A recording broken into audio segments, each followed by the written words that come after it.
Welcome to the College Knowledge Podcast, sponsored by the College Planning Network and Paradigm Financial Group.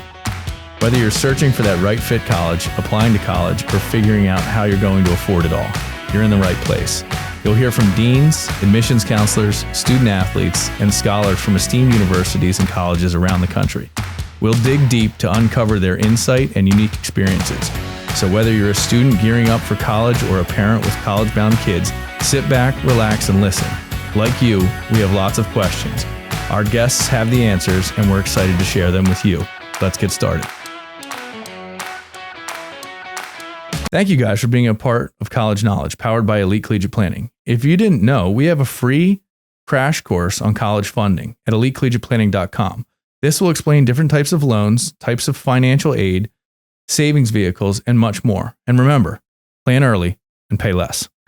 Good day, I guess. Good day. Whenever you're listening. Whenever you're listening to it. Welcome back to College Knowledge. I'm your host, Dave Kozak, alongside my co-host, Mr. Joe Kearns. Dave, I've got a did you know? Let's hear it. It's something I just found out.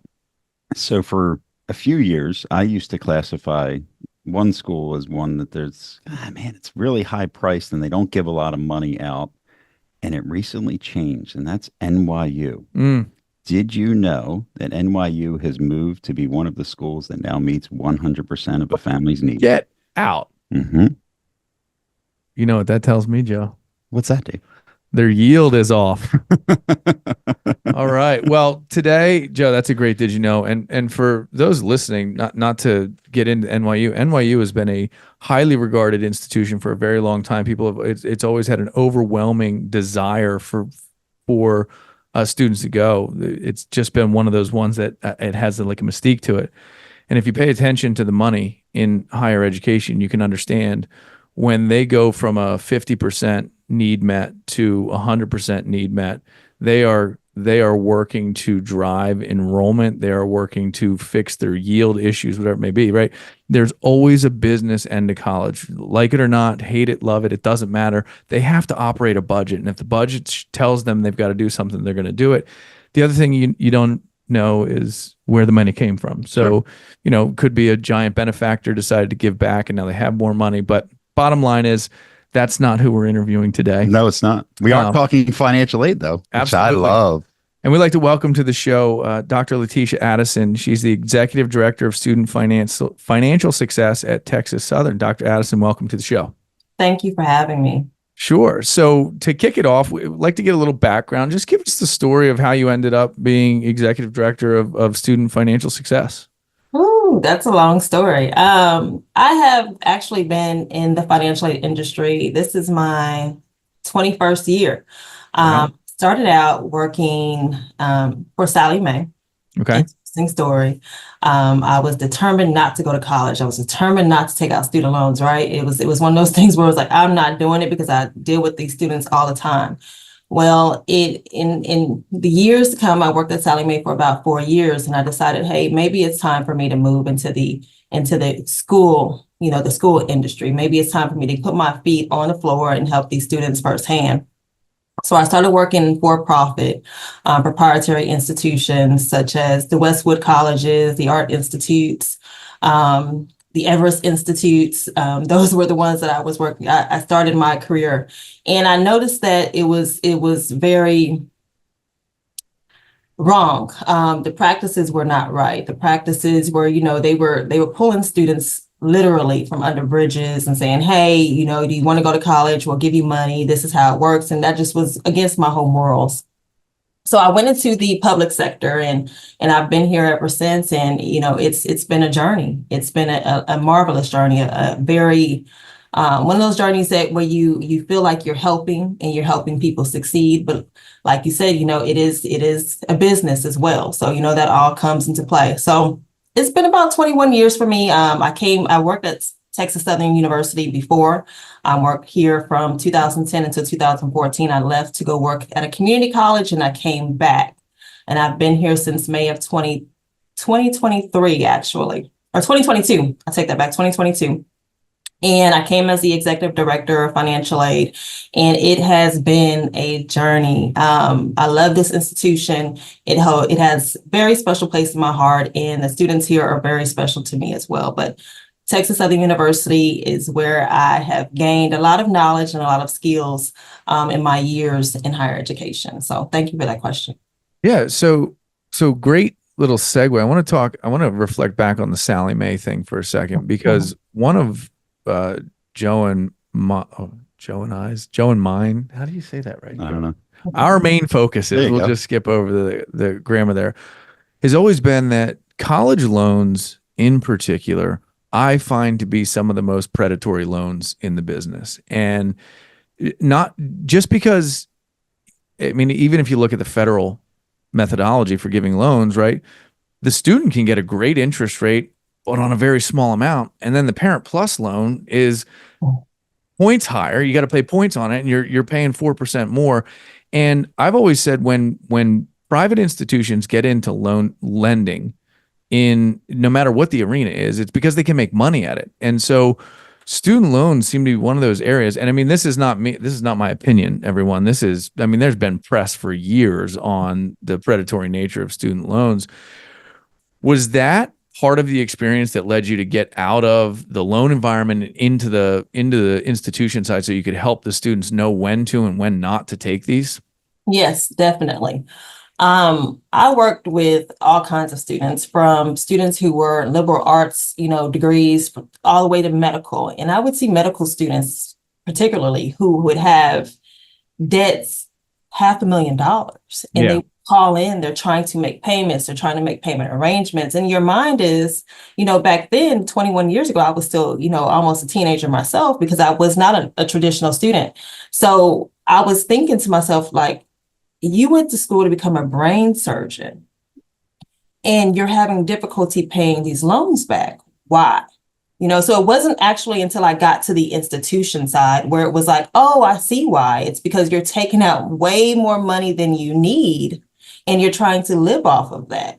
Well, that's where we're messing up, is we're taking out. Yes, it takes money to make money, by all means. We know that. Education is an investment, and you have to invest in yourself. But when you're taking out thousands of dollars more than what you need, is that really a wise investment? No, it is not.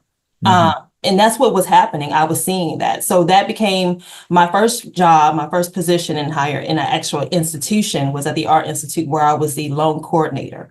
My job was to teach students financial literacy. My job was to teach them how to repay their loans, what repayment terms look like. And I was well versed, because I came from Sallie Mae, on the repayment options, how to postpone your payments, what repayment plans look like. How long could you go without making a payment before it's reported to your credit? So these are things that I'm teaching the students at the college, or at the Art Institute where I started. And it just became more beneficial to me. And that's where my passion grew. It wasn't necessarily the financial aid piece of it. It was I worked at Sallie Mae. I know all the bad press they have. Let me teach these students how to make sure that they're only taking out what they need. But you're right. Yes, it can become predatory if you're taking out too much money, because you're paying almost $1 million back on a $500,000 debt. And it's like, okay, yes, you're a brain surgeon, you're a rocket scientist, but it doesn't matter if you have this much debt. No, it doesn't. It's hurting you. So you're right. I think there's another component to consider here too, which is, the lifetime earning of a brain surgeon is going to be very high, assuming they get through residency, they get their fellowship, they actually get to participate in that, right? That's what they actually do. There's, that's a long and tedious pathway to get there. But what I think everybody fails to realize is you don't start at the top. No matter what you graduate in, no matter how excellent you are, you're coming into a ground level position. Those positions, you have to think about return on investment in college from a logical perspective. And you have to realize, and I'm not telling people to not be brain surgeons. I'm not telling them not to go to engineering school, get PhDs. That's not my point. My point is this. If you're not thinking about a 15-year time horizon and a systematic way to repay whatever the debt you borrow is, that's a key. I don't care if it's for school, if it's for buying a house, if it's for improvements to something, whatever you're borrowing, you have to have a plan to repay it. And so if initially getting out of school that your job offer is going to be 50 to 60,000. Joe created a fantastic approach to this, which is, what is the net equivalent salary when you have a debt repayment that you have to fulfill, right? An obligation you have to fulfill. So for instance, you graduate and get a $50,000 a year job and you got a $100,000 debt. Your net equivalent income after paying, servicing the debt, and then your take home is going to be somewhere in the $25,000 to $30,000 equivalent range. Can you sustain the lifestyle that you want on that, right? Have you had conversations with your parents about coming back home, living at home while you're working, saving money? Like, those are all parts of the plan that I think are missed in this bigger picture, right? Right. I agree with that 100%. 100%. And that's what we teach our students here as well, is are you taking out the money for the job that you're going to have 15 years from now? Or are you taking out enough money to learn the skills that you need to get a job and actually grow into that position?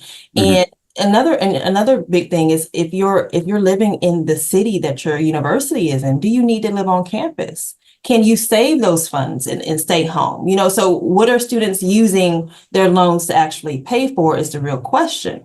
So that's a great point. Thank you. Yeah, I mean, I think your point is even better, right? You take out a loan that's paying for high rent at the institution, and not to take anything away, but it's what it is.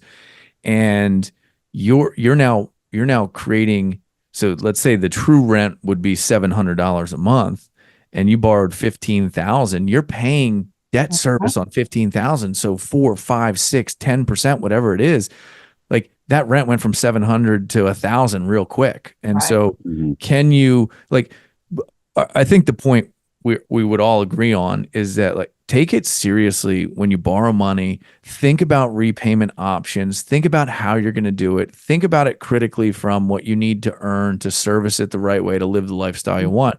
Because there's no secret out there. There's been how many studies done on delaying marriages and home purchases and all that, because you're servicing a different debt.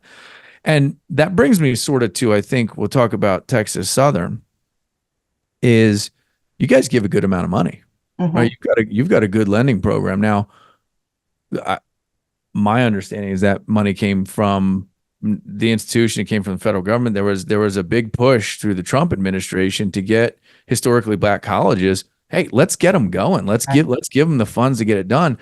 So talk about how you guys deploy and how sort of your back office works in looking at this. Well, we're looking at students who have a higher need. So we serve a lot of first generation students who come from a low socioeconomic area. So a lot of our students don't know what they don't know. Because a lot of the stuff that, a traditional student or a lot of students around the country have knowledge of is based on what their parents have experienced, or their parents going to school and having that knowledge. So we have to be very cautious here, because our students don't come with the financial literacy that a lot of students may have at a PWI or something to those types of institutions. So we're very careful with how we look at our student packaging. For instance, because we have a high level or high number of students who come from low socioeconomic areas, we have a lot of students who receive the Pell Grant. Now, one of the advantages of this new FAFSA, and I like to refer to it as a FAFSA fiasco 24, which is followed up by the FAFSA fiasco 23, right? Exactly. It's just been a whole mess, right? So we're looking at a lot of more students who were not Pell eligible last year, who have now become Pell eligible. And it's like, okay, well, this is great, right? But we also have institutional backing with that. We have a lot of funds from the state. We have different programs. We have Texas leadership programs. We have Texas transfer grant programs. We have the Texas grant program. So we have a lot of our students, they actually qualify for not only that Pell Grant, but they're receiving Texas grants on top of that. They're receiving institutional grants. We have a Helen Giddens grant for students to help with them complete if they don't have enough money. So a lot of our students are going to school for absolutely free. Now, where the loans come into play is if they're staying in campus housing, or if they're out-of-state students, because of course those out-of-state fees tack on a lot of money. And again, parents, I know your kids want to go to school out of state, but if the funding is low, by all means, start at a community college and make your way up to the university level. There's nothing wrong with community college. It's it's cheaper. You take out less debt. And of course, you're still getting the same education because you're still taking the same classes that refer. And I'm sorry, I'm just putting a plug in for community colleges, Sure. but it's a lot more cost efficient. But at the university level, we are seeing our students take out loans, of course, for housing, for those meal plans. And of course, the majority of our students that are out of state are having to take out student loans as well. Mhm. But our in-state students who are coming from the low socioeconomic areas, who are going to high schools and completing the necessary requirements to come into the college or the university level, they're receiving a lot of grant funds that are actually helping them go to school for absolutely free.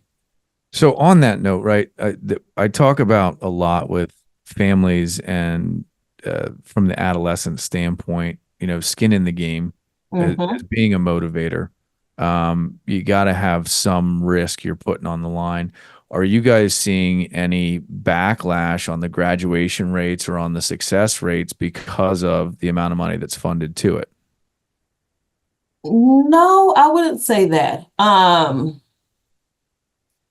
think what tends to happen is students, because a lot of times the students don't know what they're investing themselves into or what they're investing into. Mhm. A lot of our students, and this is just because it's a first generation type of deal, the skin in the game isn't there their freshman year. It's just not there. And a Mhm. lot of times because they don't understand that transition from high school to college, because it's a huge transition nowadays. High school, we're seeing students in high school who are taking tests 3 and 4 times just to pass, and you get to college and like, no, we don't do that here. So it's a huge transition from that senior year in high school to that freshman year in college. And so that skin in the game, I'm not really seeing that really show until that sophomore year when it actually gets real per se, because they failed in their freshman year because their freshman year wasn't as successful. So now you have to get serious that sophomore year. So it does affect it because some of our freshmen, of course, are having to stay another year to get, through the graduation. But I think that has a lot to do with the new day and age when it comes to high school. In many cases, it's just not, the education system is just not the same. So we're having to take that time out at the university level to teach the kid what they should have actually learned in high school, as far as studying, as far as going to class on time. All of those things aren't necessarily what's being taught in the high school level. So yes, that skin in the game may take a little bit longer at the university level now, and it does, I guess, somewhat affect when they graduate. But some of those students come prepared. They're ready. They come in, they're starting in the summer. They're so prepared. So they're graduating a little earlier. So it's just, it's really, it's a different world now. I will say that it's different. Getting skin in the game from our students can be difficult depending on where they're coming from. Go ahead. No, I was just going to say, I looked at, looking at some of the numbers. One of the things I was very impressed with that you don't see typically from a state institution is the average need is 100% met, like I mentioned with NYU. But one of the things that was pretty surprising is that I think what you hit on, but there's the majority of the class actually filed the FAFSA. I think the numbers that I saw was over 94%, which you don't see that at a lot of schools. No. But then it was every single person that filled out the FAFSA had a financial need. Right. And everyone that had a need had their need met 100%. That's pretty impressive, especially at the state level. So I guess part of that is, how is that possible? Because you look at Pennsylvania, there's no state school that has anything remotely close to that. So how is that possible? And how do you guys manage that? And how is it pushing to make sure that many kids fill out the FAFSA? How are those numbers so very high? It's a journey. So especially with this FAFSA fiasco, we put in some groundwork. We put in some groundwork this year. My staff worked night and day, and I kid you not, we were able to obtain a grant to assist with offering, staff extra pay and things of that manner. But my staff works from 8 to 5 every day. They go home. So many of them who are helping out and they're receiving extra pay, they're working from 6 to 9 at night. They're working on Saturday. They're working on Sunday just to get the word across, just to say, hey, do you need help with your FAFSA? Hey, do you need assistance? Do you need to come in? Do you want to come to a workshop? I also have volunteers across the campus who help out. I mean, this isn't a just financial aid office type of deal. This is everybody on the institution, everybody on the campus get the word out. Another thing that we do is we have a radio show here at TSU. I've gone on the radio show several times, and I'm able to speak to the parents, to the students. They'll call in and ask me questions. I offer them advice, tell them what they should do. My door is open all the time. People. I'm a busy person. I oversee several offices on campus, but students know that they can come in and ask questions. They know that they can come in if they need assistance, if they have anything. The institution also has extra funds. Like I said, we have a Helen Giddens grant, which allows students who need assistance with down payments if they need to set up a payment plan for tuition. It allows students who run out of funding. Let's say a student has reached their aggregate limit, or they have used all of their Pell Grant, but they have 3 more classes to graduate. We have funds to get the student through there. We have funds that help students get to meet their need during the academic year. Let's say they're not at their cost of attendance. We have funds to help them get them over the hump. We also have a great foundation and the development office here at TSU that do a lot of fundraising and things to that matter. So we have endowment funds that we're able to offer students. I think this year we're paying out close to about $3 million just in endowment to our students, just to get our students to where they have enough money in their packages. So we're utilizing all types of angles. We have a $14 million scholarship budget. Students are getting scholarships. Our out-of-state students who get at least $1,000 in competitive grant or competitive scholarship are eligible for an out-of-state waiver. So this is how we're meeting those needs of our students. We're taking everything. We're very strategic. My office looks at all of the funding that we're awarded that we have every year, and I award it in a very strategic way to make sure that all of our students' needs are met, that they're not hurting for anything. We have partnerships with Student Freedom Initiative to offer student emergency grants every year. So all of our students are eligible for up to $1,000 emergency grant every year for up to 4 years, our undergraduate students. So we have these different partnerships. We have these different companies and organizations and entities that come in and donate money to our students. So we utilize those funds. We make sure that our students are successful just by having funding available. And for our students, it's important. So we're taking every route possible to make sure that our students are receiving the funding that they need. And so I want to clarify a couple of things. There was a large push, and I talked about the whatever, I forget what the bill or the federal government did when Trump tried to inject the historically Black colleges. Is there a portion of, and this is my assumption, I actually didn't look into it at all. My assumption is to get the federal funding that I think is robust, it's got to be FAFSA. That's the only sort of pathway they have. And I would imagine that the Pell Grants that are specifically government grants, you've got to encourage everybody. So that's got to encourage everybody to complete the FAFSA, because that's a huge part of the distribution of that. And like, if you don't have the majority of your people filling that out, then you don't know what they're eligible for, and it sort of creates a headache. So it's an impressive effort to get, because again, you were talking about different socioeconomic backgrounds here, and these are families that are probably not in tune with filling those types of forms out or knowing that type of process. So kudos to you guys for the effort and outreach to get 93% to fill that, because that doesn't happen anywhere. No, at least not in my research. Yeah. I've always said, the financial aid world is one that is completely misunderstood, especially at the high school level. And obviously that message, I think, sometimes can be received too late, and when you were talking about the financial literacy and teaching that is absolutely wonderful, something that's definitely missing. Now, I think it gets missed that sophomore, junior year of high school, even maybe freshman or younger. And is there outreach? Are you guys looking to improve upon that at all? Is there anything that you guys are doing to help kind of dispel some of the myths that people truly have a better understanding of what a college education may cost if you know the game, if you know the system? That is something that we are working to enhance. So we do have a financial literacy program here at TSU. TSU also has one of the lowest default rates in the nation amongst all HBCUs. Our default rate is lingering about 3% right now for student loans.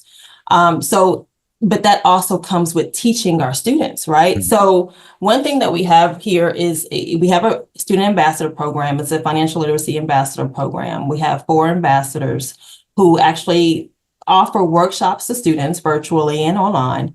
We'll actually kick off our sessions this afternoon for this upcoming year. But what they do is every semester, they're able to go into the classrooms, they're able to have or conduct workshops in our student center to allow students to come in and ask questions about credit, about student loan repayment. They become certified financial literacy consultants as well. So they're able to use this outside of TSU if that's something that they choose to do in the future. One thing that we're looking to do in the future is develop a financial literacy center. We don't have a center yet, but we do have computers set up to where if students want to come in and pull their credit, they can pull their credit. Because at this point, this is probably something that you haven't really had a lot of, exposure to. I know when I was in high school, I'm a first generation student. I came from a low socioeconomic area, and that wasn't something that I was taught. I didn't learn about credit and finances until I was well in debt, right? And I had to find my way out of it and I had to figure it out. That's not what I want these students to have to go through. But because of the environment that I come through, no disrespect to my parents at all, but that wasn't something that was taught to them either. It was something that they had to learn while they were growing up. And, it just I just happened to be in a field where it's needed. But what we're trying to do is we are trying to venture out. We are trying to give the students the knowledge that they need to go out and be successful in the world. I have students that come in here every day. And so now, the thing is, I don't want to take out student loans. What can I do? Do y'all have any money? And it's like, okay, well, this is an investment. This is what the student loan. Don't be afraid to take out a student loan. But what I want you to be afraid of is taking out too much. Yeah. So we're trying to teach that. But financial literacy is a big thing on campus. We do have a new president. He has agreed to make sure that financial literacy is taught to all students.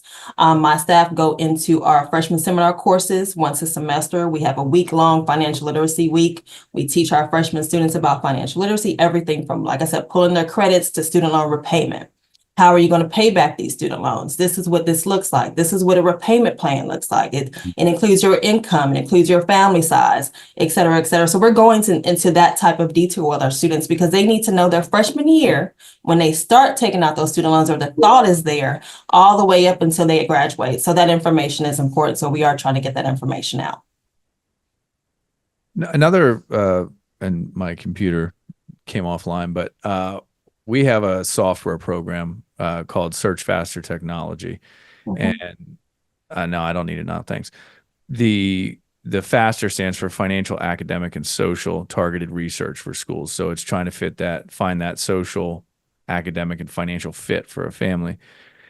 One of the things that I don't typically see is the SAT requirement but I've noticed you guys have an SAT requirement. Obviously, it was probably thrown off and over the COVID insanity that ensued, but that requirement, that's surprising to me. Can you talk a little bit about the SAT requirement and how you guys view that and why you keep that requirement in there? If you didn't know, we're on Instagram, Facebook, Twitter, and LinkedIn at Elite Collegiate Planning. Make sure to share and tag us. The SAT requirement isn't a stance on if a student is going to be accepted or denied. What that actually does, it helps us to identify students who are eligible for scholarships.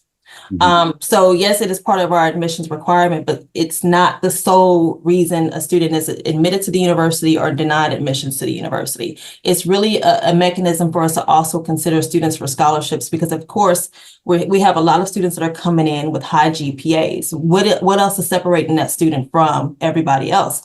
SAT scores and class rank help us separate those students. So that's a pivotal piece, and it plays into our admissions process. Yes, it is an admissions requirement. We are looking at those things, but it's more or less to help us with scholarship requirements and making sure that we're giving it to our most qualified students.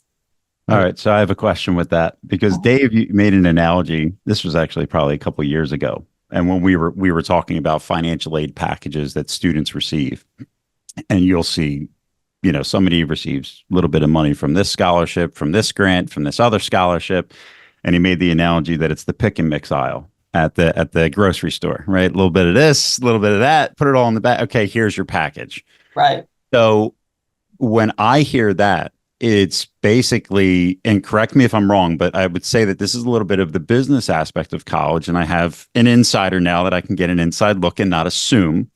So when you have someone take the SAT, it essentially is the ability to say, okay, there's this limited bucket of money that I don't have to give to you because you've got this. And now that can help us now use some of this money to be able to offer to somebody else and essentially attract the right people, make the right packages. Is that how this world works? You got us. You got Okay. us. All right. All right. You got us. But there's nothing wrong. I mean, no, you have to be, that's the business side, right? Like it makes sense.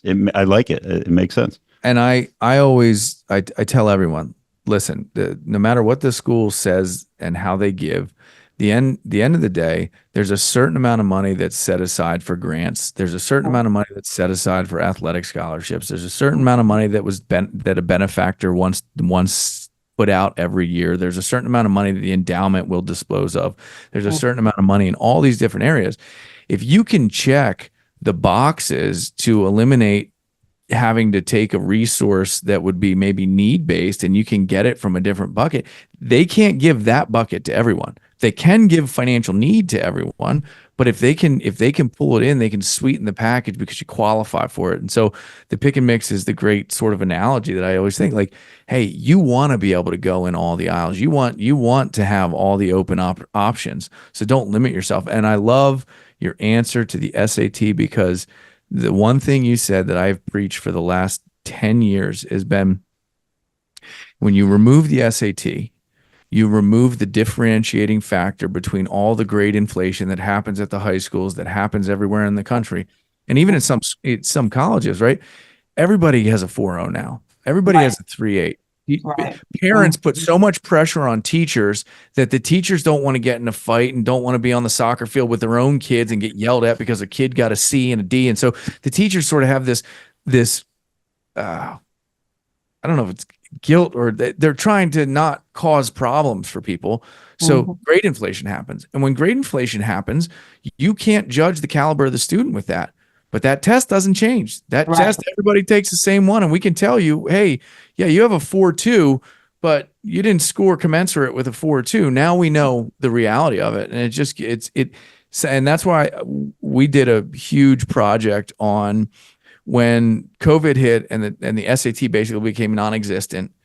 We were evaluating sort of the performance rates, the grad rates, and all that stuff. And the grad rates just tumbled on students that didn't get into school with an SAT, because you're taking away one of the biggest bargaining chips that you have to understand if a child is going to make it or has the prerequisite to get there. The retention rates changed. Yeah, retention. Sorry, the retention rates went absolutely wonky. And the problem with that for all the listeners is the business end of college.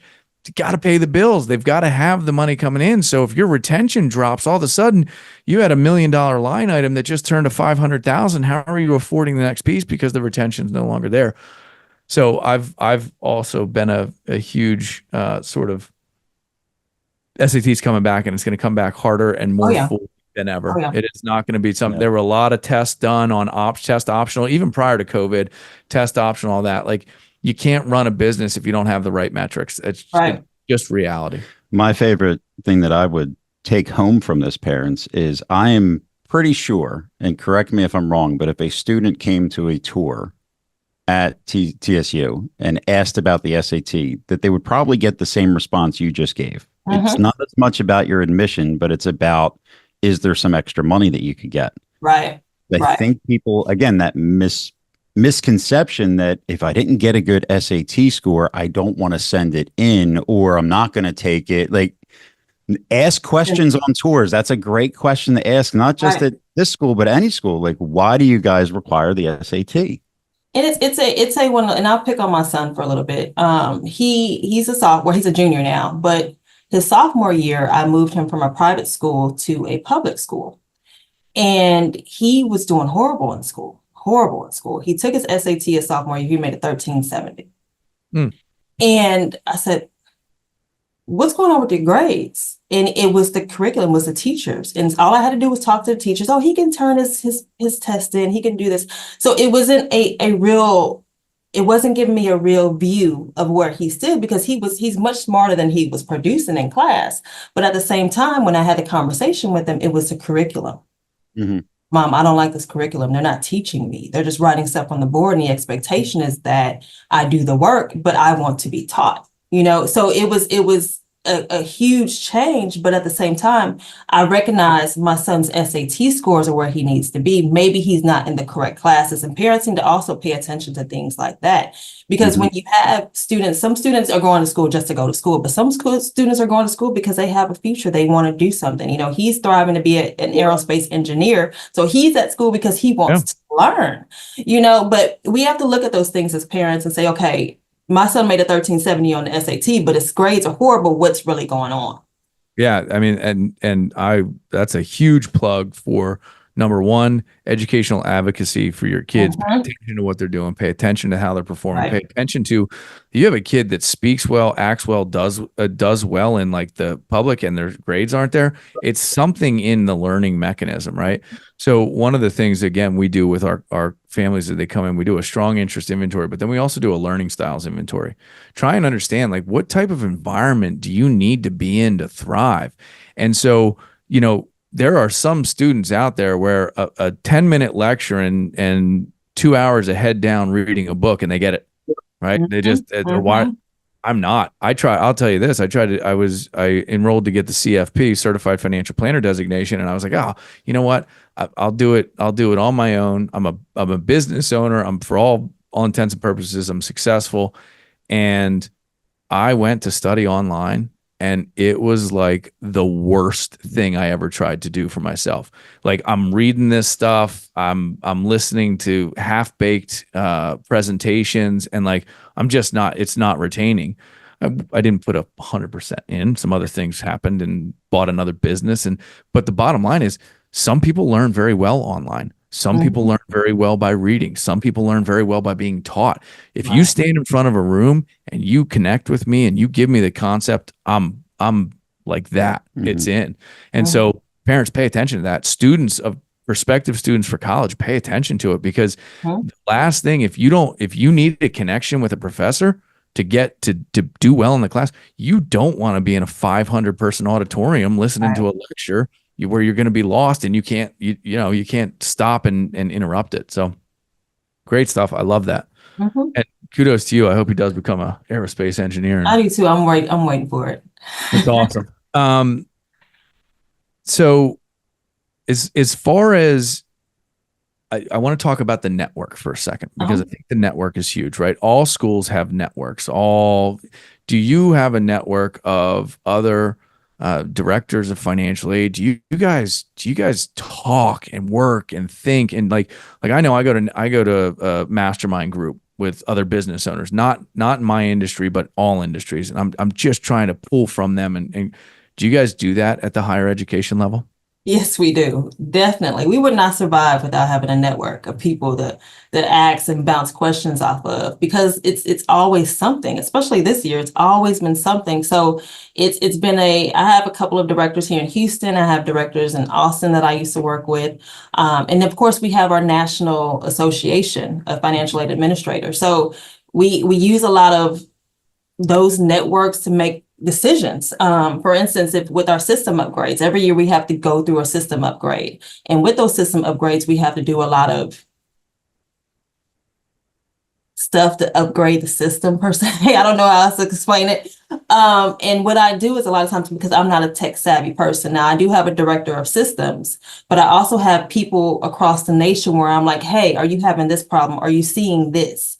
Or I'll have somebody email me or text me and say, hey, don't install this patch just yet in the software because it's going to mess this up. We just did it, and now our systems, So without that network, I will say we would be in a world of hurt, especially during this FAFSA fiasco, because the Department of Education has really not given us a whole lot of what we need this year. So we have had to lean on, each other to make sure that everything is going the way that it needs to go. And it's been vital to our success this year. Very vital. I love it. Let's talk about it. So last year's FAFSA, if you don't know the train wreck that was, basically 2020, the CARES Act passes. It has the FAFSA simplification portion of the CARES Act. Federal government institutes a bunch of deadlines to get stuff done in a congressional hearing. They said this has to be done by this date, this date, this date, and they roll out this massive overhaul, which is not really an overhaul. It is not. It is fundamentally not different than it has been for 30 years. Like it's bizarre. But anyway, I digress. So they couldn't get the information from the families last year. They couldn't get it to work. They couldn't get it to populate. They couldn't get it. So they delay. Then finally they open, let's say January, middle of January, and then really February, March is when it's sort of cleaned up. But that was only the front end. That is only the get the information. Then basically from that moment forward, they couldn't communicate the information to the colleges. So the colleges had basically, what are we doing? So anyway, my assumption as an expert in the field was they're going to take between June and October and they're going to fix the communication to the schools. Well, we didn't really know was that they didn't actually correct all of the errors in the populating of the information. They didn't fix how that was. They were just able to grab it. So they had to spend all their time really processing FAFSAs over that period of time. So we go into this year and they have the ability to get the information. They have the ability to process the information, distribute the student aid index. But now the schools, the people that are responsible for giving the money, whether it be academic, federal, doesn't matter. The schools are responsible for distributing money, still can't get the information from FAFSA. How on God's green earth did you manage giving money out last year? Like how? Well, it's more or less we're still dealing with it. You know, it's still a bunch of it's manual. Everything is manual. And I don't know if now we're dealing with thousands. So we have 8,000 students, a little over 7,000 are receiving some type of financial aid benefit, right? So if we're doing every one of these students manually, which normally would go into a batch process, and normally in a normal year, we would take all of these students, we'll grab them in a group and we'll send all the updates to the Department of Ed. They'll send us back a file and said, hey, they're good. This time we're literally going in, doing something manual for this student, sending it up. And then now my staff has to make record of that file that was sent up, make sure it comes back correct before we can actually give the student their aid. Now, granted, we're on time.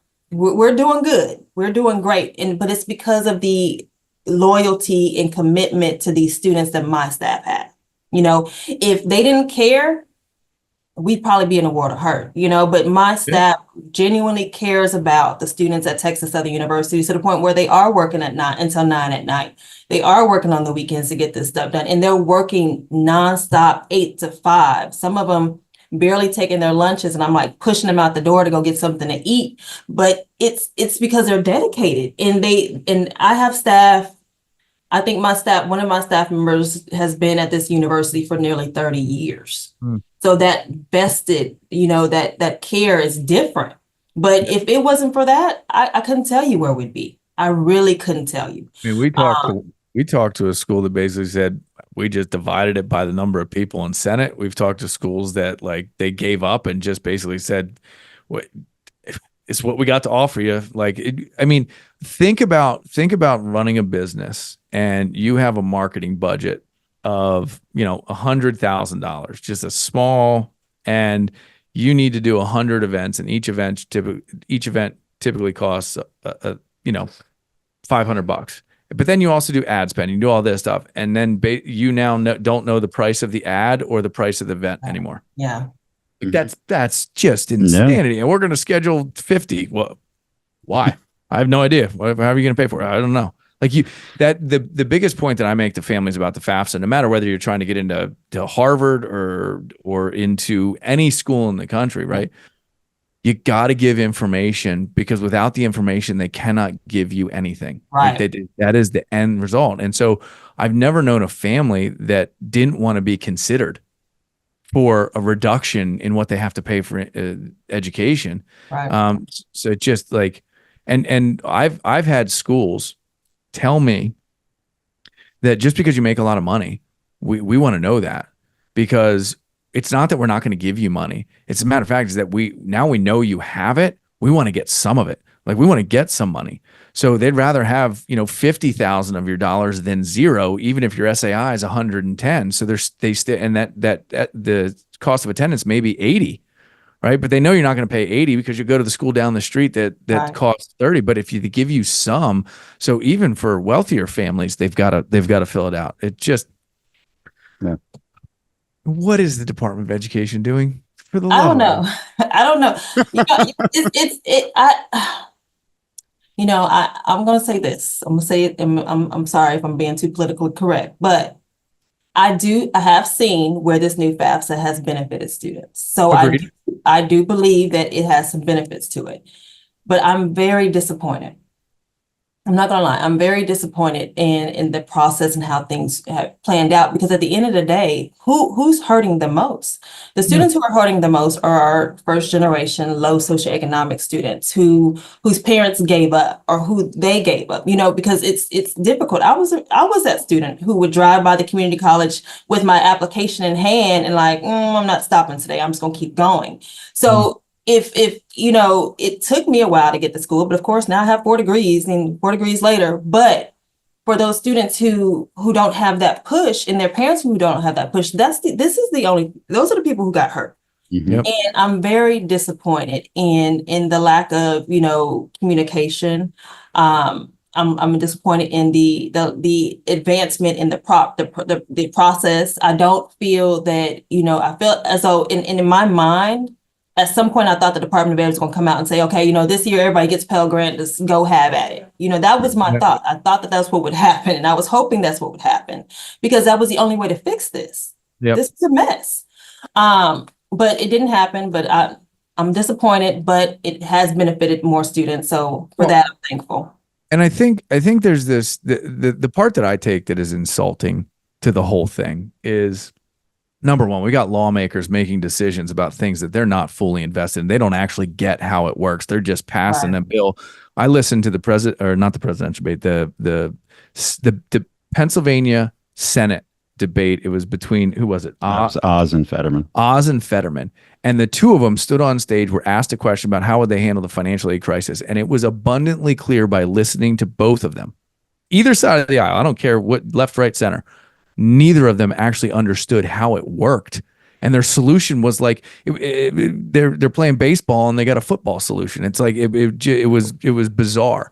And so the thing that really struck me poorly is you put it in an omnibus spending bill, great, right? It gets passed. But then the congressional hearing dictates all these deadlines without any knowledge of what those deadlines change.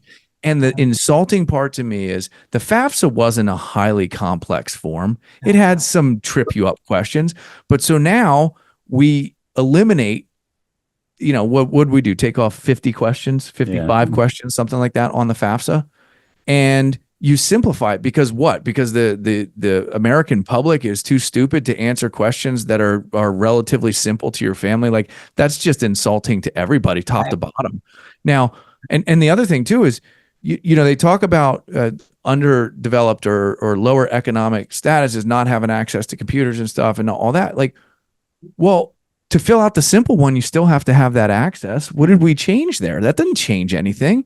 Right. So it's one of those things where I personally feel like it's the government spending money to keep their jobs. And so it's like, you got to change something. If we're not changing something, we're not doing it. And it wasn't really that broken if you took the time to study the system, right? Now, again, that's my opinion. So sorry, I had to go on a rant there. No, you're fine. I agree with you. Now, some of the things that were taken off of the FAFSA, like the work study question, or if a student is staying on campus or off campus, those are important factors. Agreed. Especially when you're making a decision at the institutional level. Right. So what we had to do was, this year we had to look at, students in what they answered last year. Did you say you were going to be on campus last year? Okay, well, I'm gonna give you an on-campus budget. Well, what people don't know is that the budgets change or students' cost of attendance change based on if they're considered on campus, off campus, or a commuter. So now the students can change it. Of course, they can come in and ask for their status to be changed or their budget to be changed based on where they're living.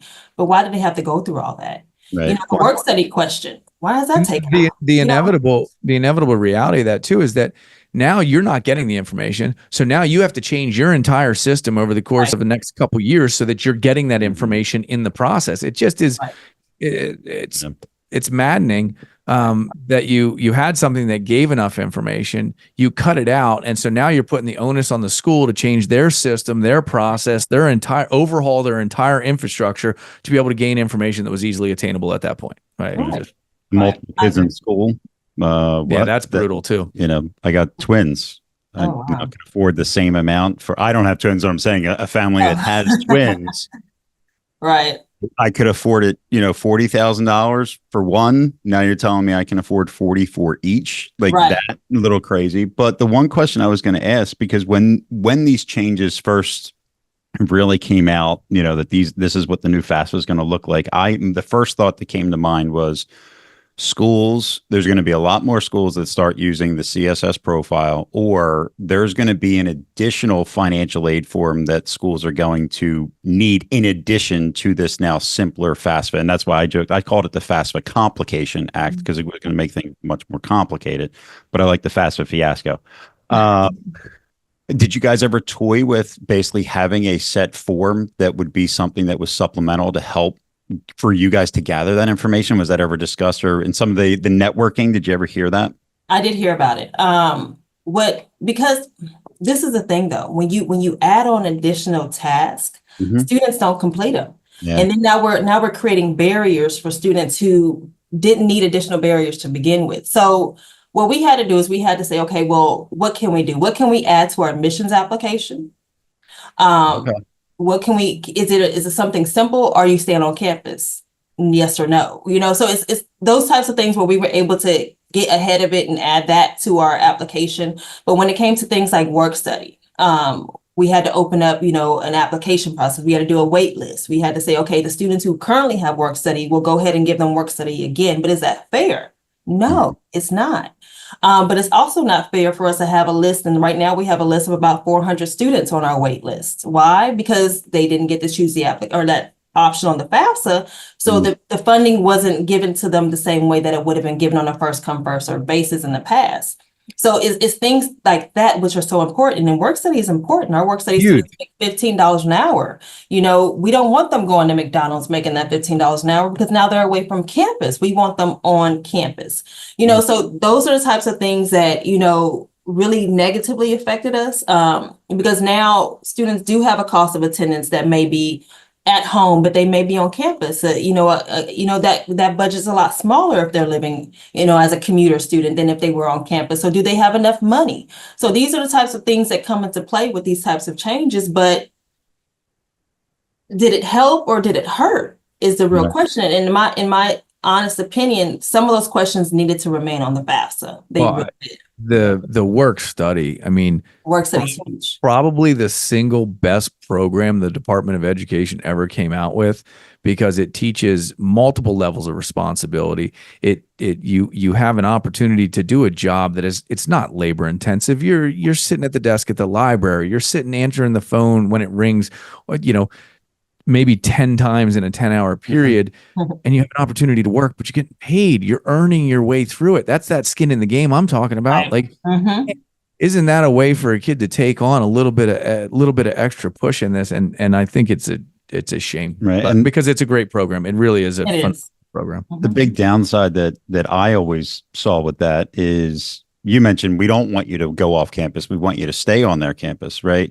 Well, the real benefit, not outside of that, is for the following year's financial aid perception, right? Because when you have a work study, that income basically does not count towards your income based on what your need may be, your student aid index. So now, if you do work at McDonald's, if you do work somewhere off campus, and all of a sudden you have now income that puts you over a threshold, it may disqualify you from a Pell Grant True. later on. So Very true. again, that is huge to understand how that system can be not just a 1-year benefit, but multiple years that you're not missing out on some of the other free money because you say, I got to earn money, I got to work. Mhm. Great, you work in the summer, all of a sudden you're over an income allowance and bang, now you lose out on Okay. other free money you would have had. So that's crazy. You're right. You're right about that. That's a great point. I never thought of it like That's a that. huge point. I didn't even think about that. You But know, yeah, you're I mean, spot on. That's Mhm. wild too. Mhm. Yeah, I mean, this has been action packed. I've loved every minute of it. I think your insight was phenomenal. I love the work you guys are doing. I think the Yeah. outreach, I have not interviewed someone that has a system of outreach quite to the level you guys do. So kudos to you for that work. Thank you. It's hugely important. Any final sort of advice to, our listening audiences, all prospective parents and students of higher education? Any final advice there? Be proactive. Start early. Start early. Like I said, my son's a junior this year, but we started this process years ago, and it's because I know. And that's the thing, people don't know what they don't know, so do the research. Parents, especially if you're first generation, your students are first generation, or you're from a low socioeconomic area, don't be afraid to ask questions. Please don't be afraid to ask questions. Talk to your high school counselors. Me and my son's high school counselor were on a first name basis to say, hey, she even has a nickname for my son. I don't mind. I want my son to have that relationship with his high school counselor because these things are important. And that high school counselor, if given the opportunity, because a lot of times they're not helping students the way that we would like them to, because they're not seeing the student be invested. Talk to your student about going to college. Make sure that's something that they want to do too. That's another thing. Don't waste your money, please. Make sure your student's ready and prepared. But my biggest thing is don't procrastinate. Be proactive. Make sure that you start the process early, because we're seeing a lot of times where, especially in the first generation, socioeconomic areas, is that our parents wait till the last minute to do the housing component, to do the application, to do the FAFSA, do everything as early as possible. A lot of times financial aid is awarded on a first come, first served basis. A lot of schools are looking at those parents that get the FAFSAs in early. That's where the free money is going a lot of times, those students who are early. So be proactive. That's my best advice to parents. We know our students want to go to college. We need to be prepared to send them. Be proactive. That is probably the most succinct and best advice I've heard yet. And I just want to capture one piece that you mentioned, because I've said it a lot. But if you, as a student, are proactive with your counselor at your high school, they will bend over backwards to help you, but they're not going to bash their head against a wall for a student that isn't invested and doesn't care. They can skip over that. They don't need that stress in their world. They've got to deal with mental health issues and everything else going on. So if you're they want, oh my God, they love it. Everyone we do an in-service day for guidance counselors in the county in our area, and they love the student that wants to knock on their door, ask them questions, and is heavily engaged, and they will do amazing things for you if you are invested in it. So fantastic point.